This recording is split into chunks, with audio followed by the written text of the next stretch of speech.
ഇന്ന് വെള്ളാപ്പള്ളി നടേശൻ പ്രതിപക്ഷ നേതാവിനെ വിളിച്ചത് ബഫൂൺ എന്നാണ് വിളിച്ചത്. നേരത്തെയും അദ്ദേഹം അധം എന്ന് വിളിച്ചിട്ടുണ്ട്, മഹാമോശക്കാരൻ, വൃത്തികെട്ടവൻ, പ്രതിപക്ഷ നേതാവായതിനു ശേഷം തവളയെ പോലെ ചീർത്തവൻ എന്നൊക്കെ, പന്നൻ എന്നൊക്കെ ഒരുപാട് വാക്കുകൾ വിളിച്ചിട്ടുണ്ട്.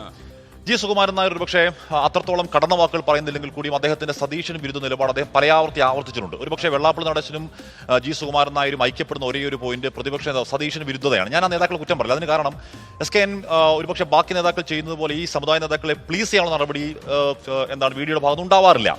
അത് അദ്ദേഹത്തിന് വ്യക്തിപരമായ നിലപാട് ആർജം എന്നൊക്കെ വേണമെങ്കിൽ പറയാമെങ്കിലും ഒരു UDF ചെയർമാൻ എന്നുള്ള നിലയ്ക്ക് അതൊരു രാഷ്ട്രീയ മെയ്വഴക്കമാണെന്ന് ഞാൻ കരുതുന്നില്ല. അത് സതീശിന്റെ പരിമിതിയാണ്.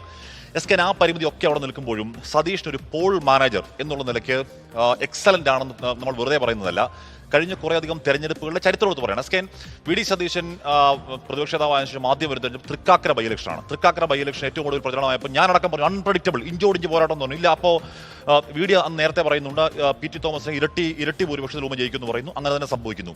അത് കഴിഞ്ഞ് വന്ന തെരഞ്ഞെടുപ്പ് ഏതായിരുന്നു SKN? അത് കഴിഞ്ഞ് വന്ന തെരഞ്ഞെടുപ്പ് പുതുപ്പള്ളി റെക്കോർഡ് ഭൂരിപക്ഷം എന്ന് പറഞ്ഞു, അത് ശരിയായി. അത് കഴിഞ്ഞ് വന്ന തെരഞ്ഞെടുപ്പ് പാലക്കാട് VD പറയുന്നുണ്ട് ഇഞ്ചോടിഞ്ച് പോരാട്ടം എന്ന് പറയുമ്പോഴും അവിടെ രാഹുൽ മാങ്കൂട്ടത്തിൽ വിരുദ്ധ വാർത്തകളുടെ കുത്തൊഴുപ്പ് ഉണ്ടാകുമ്പോഴും VD പറയുന്നുണ്ട് പാലക്കാട് ഷാഫി പറമ്പിൽ ജയിച്ചതിന്റെ 7 ഇരട്ടി ഭൂരിപക്ഷത്തിൽ രാഹുൽ ജയിക്കുമെന്ന് പറയുന്നു.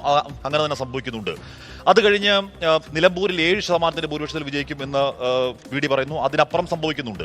തദ്ദേശത്തിലേക്ക് വന്നപ്പോൾ നമ്മളൊക്കെ പറഞ്ഞ് ഇഞ്ചോടിഞ്ച് പോരാട്ടം എന്നുള്ളതാണ്. തദ്ദേശത്തിന്റെ പ്രചരണം തുടങ്ങുന്നതിന് മുമ്പ് തന്നെ ദീപിക ദിനപത്രത്തിന് കൊടുത്ത അഭിമുഖത്തിൽ VD സതീശൻ പറയുന്നുണ്ട് SKN, അതായത് കൊല്ലമടക്കം ഞങ്ങൾ 4 കോർപ്പറേഷൻ ഇതിന്റെ പ്രചരണത്തിന്റെ നാളുകൾക്ക് മുമ്പാണ്, ആദ്യം വന്ന അഭിമുഖമാണ്.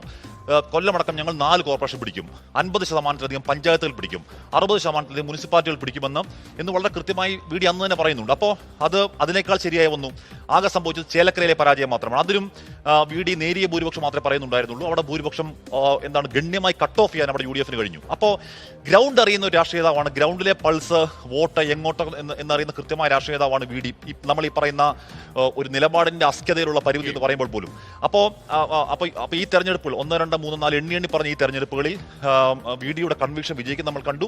ഈ തെരഞ്ഞെടുപ്പിൽ ആ കൺവിക്ഷന്റെ പുറത്താണ് ഞാൻ വനവാസത്തിന് പോകും. അത് യഥാർത്ഥത്തിൽ വെള്ളാപ്പള്ളി നടേശന്റെ തന്നെ ഒരു വെല്ലുവിളിയായിരുന്നു. തോറ്റാൽ VDക്ക് വനവാസത്തിന് പോകേണ്ടി വരും, ഓക്കെ ഞാൻ വനവാസത്തിന് പോകാം എന്ന് പറഞ്ഞുകൊണ്ട് വെല്ലുവിളി ഏറ്റെടുത്തത്. അത് ആ കൺവിക്ഷന്റെ പുറത്താണ്. ആ കൺവിക്ഷൻ വിജയിക്കുമോ എന്ന് പറയേണ്ടത് കേരളമാണ്. ഏപ്രിൽ 4-ാം തീയതിയാണ്.